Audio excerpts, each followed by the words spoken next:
I wonder if you can assure people that they wouldn't lose their insurance if they are actually working or running into challenges like that.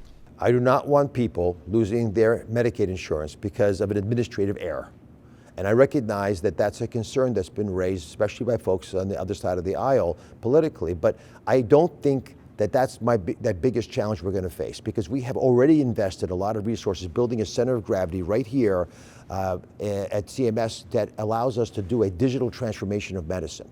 Some of these states that have put in place work requirements have struggled. I mean, in Georgia, you had a lot of technical issues and a backlog of cases. In Arkansas, they had thousands of people that weren't able to get on their insurance. They were pushed off, and a federal judge blocked it. So I wonder if there's evidence that you mentioned on the federal level, but is not a good track history when it comes to work requirements. The Arkansas effort was a good example. 2018, which is a long time ago when you're talking about digital transformation, they tried an effort that wasn't supported with the kinds of technology we have available today.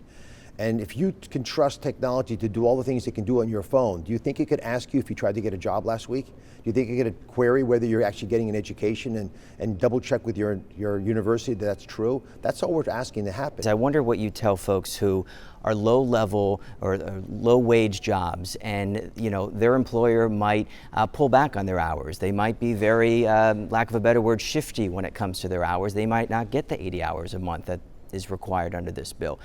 How do you tell them that they're scared they might lose their health insurance? I want to assure the American people that if you're trying, we're going to be there for you. That's all we want you to do. Get off the couch. Will it be written in the bill that will be clear for them? Because there's a lot of people worried about that. Well, the Senate writes the bill, but I'll tell you what the intent is of the group that's going to have to administer this process. And we have the ability to enforce the rules and also to give leeway if the rules that are designed need to have a little bit more flexibility to them. But our goal is to get you off the couch.